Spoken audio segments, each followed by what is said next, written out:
Okay, well, the first thing we're going to do is we are going to launch the green screen app. For many of you, if you just downloaded it, it might be somewhere on one of your last panes in your iPad windows, probably towards your right, and just swipe. For myself, what I tend to do is I go in and basically keep all my like kind of apps together. So I keep all my animation ones in one folder. I keep all my photo and video ones in another folder. If I have art ones, I keep that in yet another folder.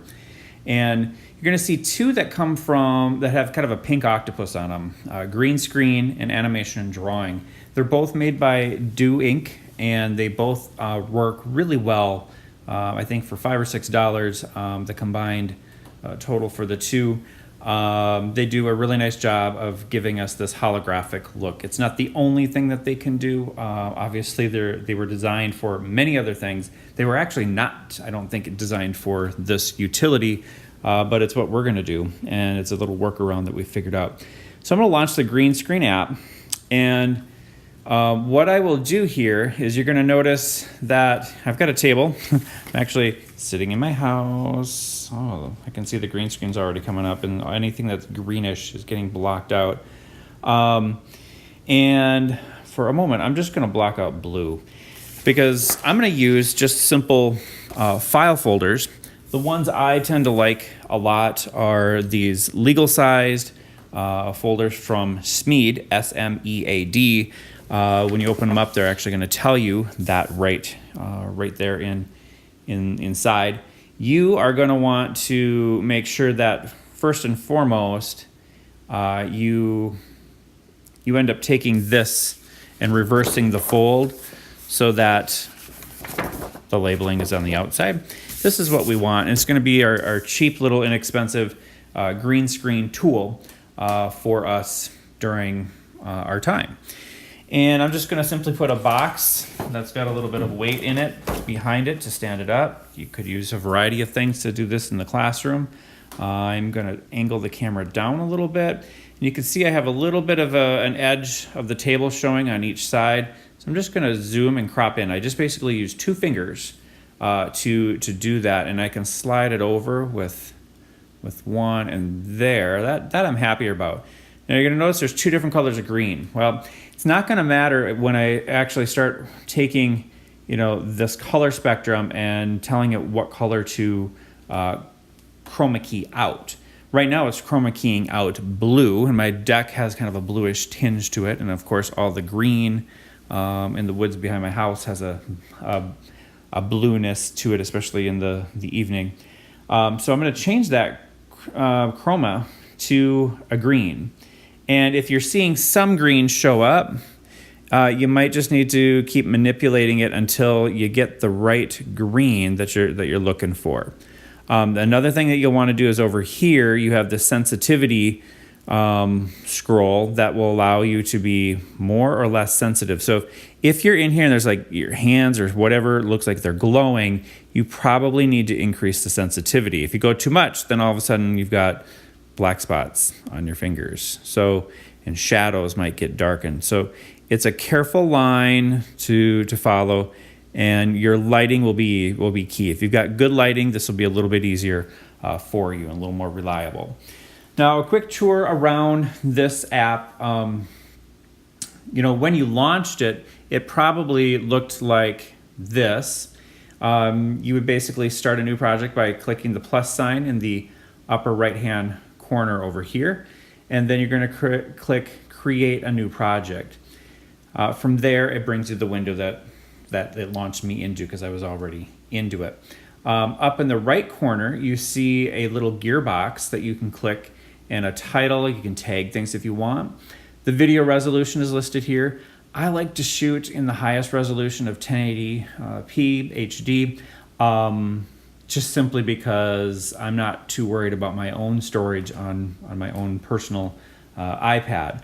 But if you've got a lot of students generating a lot of work and you don't have time to unload that work and get it off of those iPads, then you may want to shoot in a lower resolution. Just know that the lower you go, the more degraded the quality will be. YouTube easily handles the 1080, so I'm going to keep it at that. The first thing we're going to do, we got to get 4 videos. Basically, we record it once, but we're going to copy it 4 times onto 4 layers. And there are only 3 layers in this app. So we're going to take 2 videos and compress them. You'll understand that in a moment. So just hang with me. So what I'm going to do is I'm going to come down here and just type in flattened. Whoops, that's not flattened. This is flattened. Flattened image 1. You could call it flattened video 1 if you want. Whatever you want is fine. And then I'm just going to click return, and everything's all set here for me. I can just click that again. It's got a title. Now the first thing that you're going to want to do is turn, well actually before we turn on the camera, let's just notice that you have 3 layers down here for video or images. So this is where you're going to basically superimpose things. Whichever one of these little plus signs is blue is the one that you're actually working on. And you can kind of see that change. If I tap and move my finger, it highlights that layer, and it also highlights that blue. Now, to start recording, you're going to click one of those layers. I tend to just start in the top, and I click that one. And the first thing you're going to see is it's going to ask you, did you draw something in the drawing app? That's what it's asking there. Do you have an image that you want to use as a backdrop? We don't need to worry about that right now. Do you have a video you've already pre-recorded or shot? You could do green screen in iMovie, for example, because it does offer that as an option. You could create a green screen animation and bring that in also, and it would be a video file then. For our purposes, we're going to use camera. And so I'm just going to simply click camera. And the first thing you're going to see is the top of my head because I'm at home doing this for you. I'm going to very quickly go up here, and I'm going to switch the camera version to what's in front of me, which is the table. You can see that it's already chroma keying out the green for me, so it tells me that the spectrum's I've manipulated it once. I'm going to click on that little that spectrum gear, and I could chroma key out blue, for example. And you can see parts of my table are missing. When I start looking outside, my deck is a bright. It turns from a blue-gray color to black. It starts removing that. For our purposes here, I'm going to do one other manipulation. I'm going to take this folder, and I'm going to take 2 fingers, and this is, you won't be able to actually see a gesture for, but I'm touching the folder with 2 fingers, and I'm zooming in. So I'm starting to crop out, portions of the table and things like that. In the studio today, that's not going to be a problem because you're going to be working on an infinity wall of chroma key. So that's a different deal altogether. Now you can see when I put my hand in here, there's a little bit of vibration that's happening. It's because it's chroma keying out blue. Typically, blue and green have been used because our skin tones don't and haven't typically have a blue tone to them. As soon as I move towards pink or the reds or the yellows, all of a sudden I become the thing that disappears. So if we were trying to do something where we wanted ourselves, our skin tones to come out, that would be one way to do that, but that's not our goal for today. You might see sometimes a little bit of a vibration of sorts of yellow or kind of green around the edges. And what you may have to do is go over here at the sensitivity level and just increase it or decrease it. You can see here it's just not sensitive enough. Now it's perfect. Double check, got any black nails? All right, I think I'm good to go now. It's not perfect. You will have probably some, the faster you move, the harder it will be for it to pick up some of that. The more fluid your movements are, the better it should be.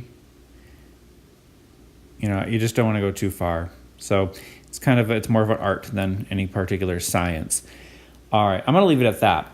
Next thing you're going to do is you can kind of see that there's a slight fold that you will see because that fold kind of reads a little bit as black. If you look here, there's a red button. That's how you're going to record. Now, image is also there. We're not going to select image for the purposes of this, but if we had a photo or we're going to take a photo, we could do that. I'm going to just simply click the red button. It's going to start recording in 5 seconds.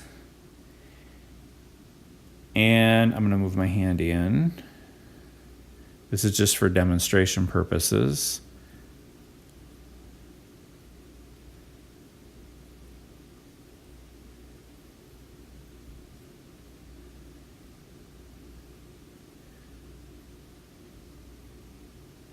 And back out.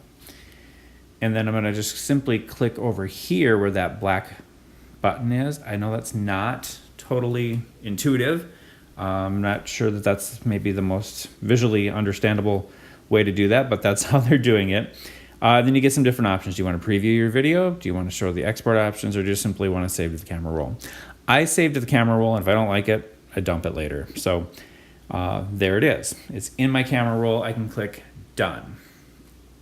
And for the purposes of this first stage, I have what I need. Now I'm gonna keep the app running, but I'm going to push the home button and I'm gonna go to my photos, and actually I'm gonna go and find that video, and I'm just gonna kind of scrub through it. Move my hand in. This is just for demonstration purposes. You get the idea. In the next stage, we will cover how to actually composite that one video into the 4 necessary videos that use radial symmetry in order to produce the holographic effect.